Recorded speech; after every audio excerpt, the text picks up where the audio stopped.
I think that's a really good point. Like with Myers-Briggs, because it's a developed system in the last 100 years. It came from some of Jung's work.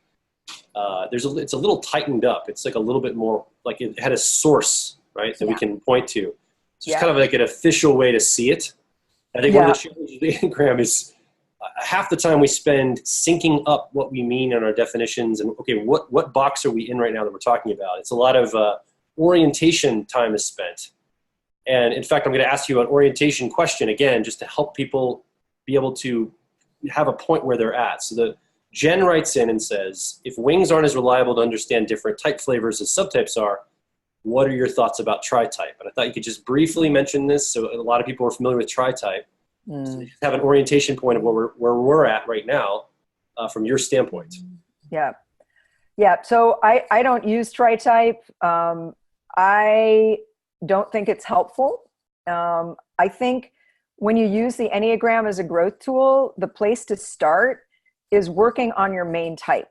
That's where you start.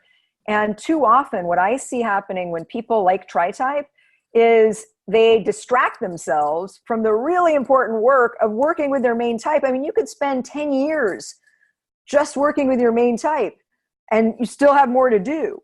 But what happens is when people like tri-type, they tend to say, oh, well, that behavior I just did, that wasn't my main type. That was my sex. So if I'm a 4, oh, I have a 7 in my tri-type. That's my 7.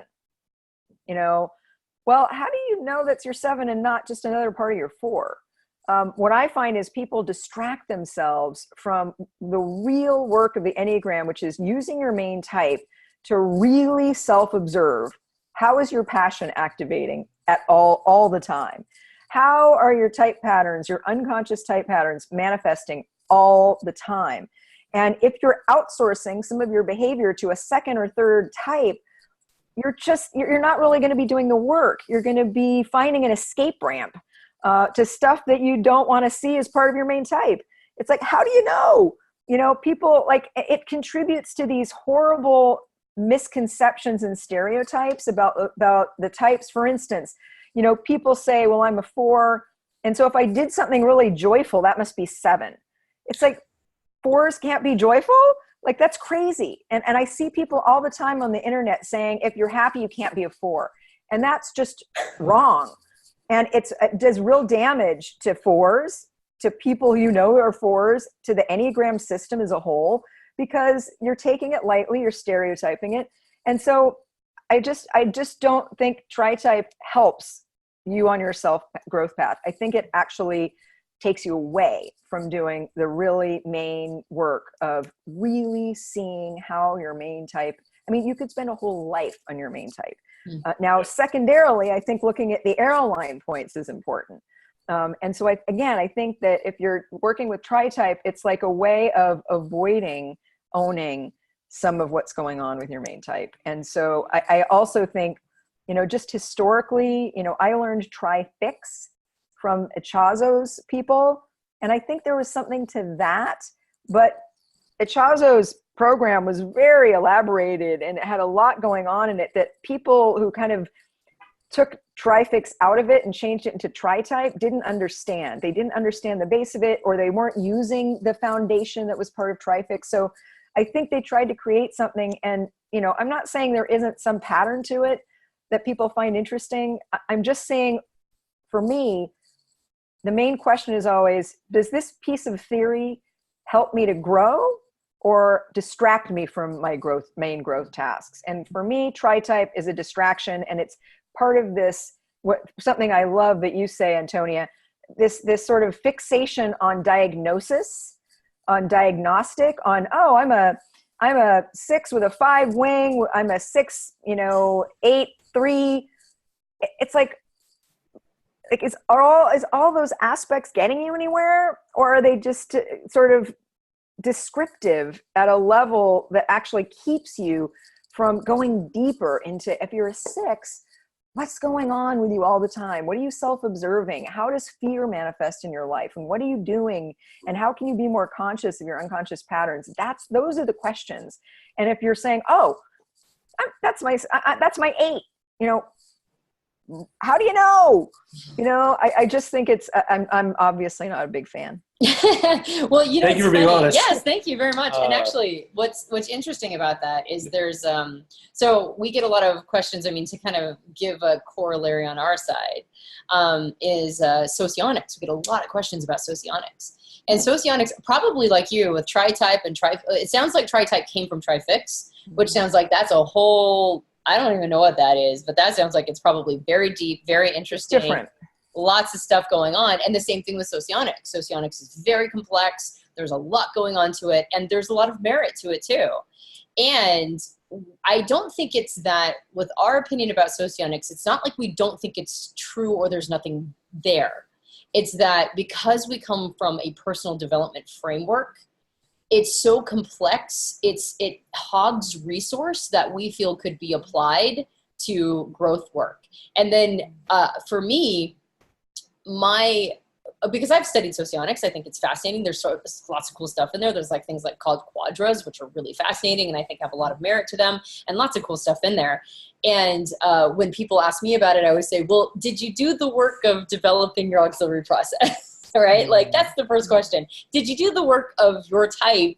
Right. And once you feel like you've hit a lot of diminishing returns on that, once you feel like, like you've hit a place where you've really done some work here, then definitely branch out to more complex, complicated, like get into more meat if you are, if your growth is getting to a place where you're stagnating. Go find the tools that you need in order to continue your growth. But like you said, I mean, I feel the same way about being an ENTP. Truly developing that co-pilot or auxiliary process for me took me about a decade. It took me about 10 years. And that was just the first step, right? And so I think I kind of understand what you're saying. I think it's probably the philosophy of the growth mindset, which is getting into a place of like continually going down the rabbit holes of systems and models is very intellectually appeasing, right? Like it sates our mind. But I think doing the growth work and making sure that we don't allow all the energy to be hogged in the intellectual practice, and make sure that we've got that resource for the developmental work is what satisfies our soul. And so I think it's like whether or not you're using models to just feed the mind, or if you're using them also to feed the soul. And it kind of sounds like that's the direction you're coming from as well. Is that accurate? Yeah. I like that. I like that way of putting it. Can I say a little bit of something about Enneagram Roadmap and how I think it's the perfect accompaniment to what I spend a lot of my time doing live? My business partner and I offer live inner work retreats. We offer them mostly in San Francisco, London, Cairo in Egypt, Sao Paulo, Brazil, and coming soon, China.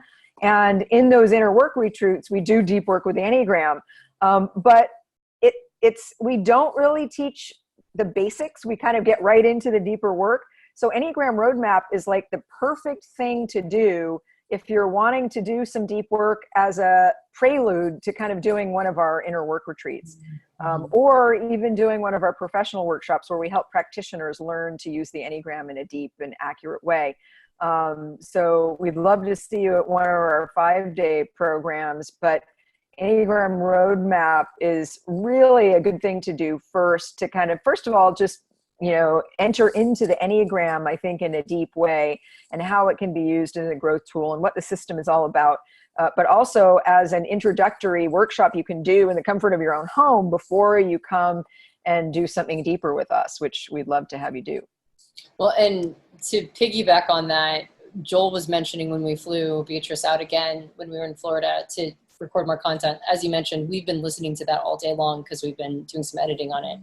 And I had forgotten how good those conversations were, because we were talking about things that we were talking about instinctual stacks. So people have been talking, I'm a self-pres sexual, or I'm a social, sexual, or whatever, self-pres. And then you just kind of hinted. And then we have the ones that's repressed, right? And in the Enneagram Roadmap, the content that we were creating, you mentioned how it was like a beach ball underneath water. that we do an elaborate balancing act to try to repress it and push it down so we really don't have to see it. And so we talked about those things about stacks and what it looks like to have each of those instincts, what it looks like when one of those is your repressed beach ball underneath the water, and what it means to have one that's dominant. And it was when it explodes. When it explodes, yeah, because that beach ball will come up Yes. sometimes and surface, and what it looks like when your repressed instinct explodes. I mean, it's such good stuff. So that's now in the Enneagram roadmap, or those are being uploaded right now, and it's just really amazing content. So I also would like to put my hat in the ring of recommending that right now, because we're releasing Enneagram roadmap right now. It's a really good time to go check out that program. So